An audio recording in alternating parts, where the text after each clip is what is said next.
12واں سپارہ ہے اور سورہ ہود چل رہی ہے اور آیت نمبر 12 ہے۔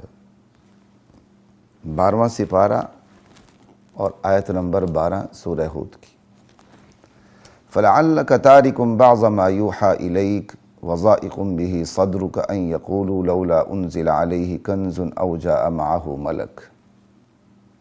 میرے نبی کہیں ایسا نہ ہو کہ وہ وحی جو آپ کی طرف بھیجی جا رہی اس کا کچھ حصہ آپ چھوڑ بیٹھیں۔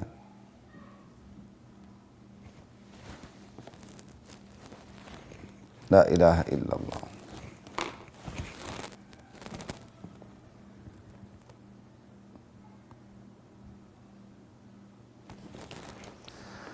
یعنی اور کیوں چھوڑ بیٹھے ہیں کہ یہ مشرکین یا کافر کہتے ہیں کہ اگر آپ نبی ہیں تو آپ پر کوئی خزانہ کیوں نہیں اترا اور آپ کے ساتھ فرشتہ کیوں نہیں ہوتا کہ جو تکذیب کرے اس کا علاج کرتا پھرے وہ، اور ان کے اعتراض کی وجہ سے آپ کیا کہتے ہیں وحی کا کچھ حصہ چھوڑ بیٹھے، کہیں ایسا نہ ہو۔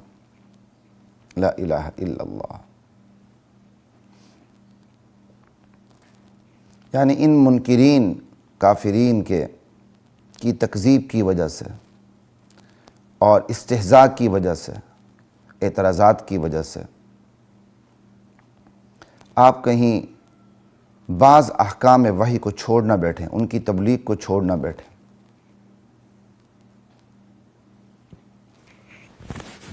کہ ان کے اعتراضات کی وجہ سے آپ کا دل تنگ ہو اور آپ اس کام کو چھوڑ بیٹھیں۔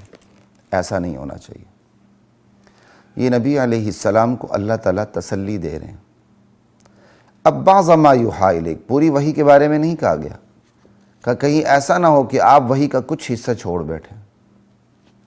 تو وحی کا کچھ حصہ وہی ہوگا جس کی مخالفت بہت زیادہ شدت سے ہوتی ہوگی، صاف یعنی ایک انڈرسٹوڈ بات ہے۔ تو وحی کا وہ حصہ جس کی مخالفت شدت سے ہوتی تھی وہ حصہ تھا توحید کا، جس میں غیر اللہ سے نفی ہوتی، لا الہ، کہ تم جن کے پاس جاتے ہو کچھ لینے کے لیے وہ کچھ بھی نہیں دے سکتے، وہ خود محتاج ہیں، وہ اللہ کے در کے فقیر ہیں۔ جو خود اللہ کے در کا فقیر ہو وہ تمہارے لیے وہ مشکل کشا، حاجت روا، دستگیر، غوث کیسے بن سکتا ہے؟ داتا، غریب نواز، امیر نواز کیسے بن سکتا ہے؟ لا الہ الا اللہ۔ کہ کہیں آپ ایسا ان اعتراضات کی وجہ سے گھبرا کے سینہ آپ کا تنگ ہو، اور گھبرانے کی وجہ سے یا سینہ تنگ ہونے کی وجہ سے کہ وہ یہ اعتراضات کرتے ہیں اور آپ کا سینہ تنگ ہو اور آپ وحی کے کچھ حصے کو چھوڑ بیٹھیں، اس کی تبلیغ چھوڑ بیٹھیں، ایسا نہیں ہونا چاہیے۔ یہ دراصل تسلی دی گئی ہے اور ساتھ سبق بھی دیا گیا ہے کہ جتنی مرضی مخالفت ہو حق کی، حق کو چھوڑنا نہیں۔ جہاں یہ تسلی ہے وہاں نبی علیہ السلام کے لیے سبق ہے، اور بالکل یہی تسلی اور یہی سبق امت کے علماء کے لیے جو انبیاء کے ورثہ ہیں، کہ حق کی شدت سے مخالفت ہو اور علماء ڈر کے مارے چھوڑ بیٹھیں، دین کو چھوڑ بیٹھیں، علماء کی ذاتیات پر اعتراض ہو اور وہ بیہودہ اعتراضات کی وجہ سے دین کو چھوڑ بیٹھیں۔ اللہ کو یہ چیز منظور نہیں ہے۔ جتنی مرضی لوگ ہردرمی دکھائیں، دین کو چھوڑنا نہیں۔ جو اللہ کے نبی پر وحی اتری ہے اس کو لوگوں تک ضرور پہنچانا۔ لا الہ الا اللہ۔ یہ تھے جی آیت نمبر 12 سورہ ہود کی۔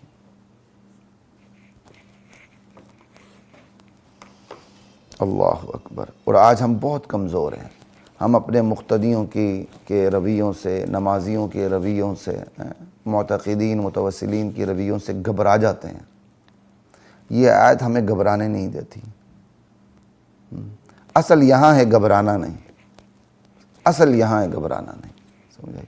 یہ نہیں کہ IMF اور ورلڈ بینک سے سودی قرضے لے کے پاکستان کی معیشت کو پر کافروں کی گرفت مضبوط کرتے ہوئے اور قوم کو یہ پیغام دیا جائے گھبرانا نہیں، گھبرانا نہیں۔ یہ نہیں، اصل یہ ہے یہاں گھبرانا نہیں، کہ آپ دین بیان کریں، لیکن گھبرانا نہیں. یہ ہے اصل.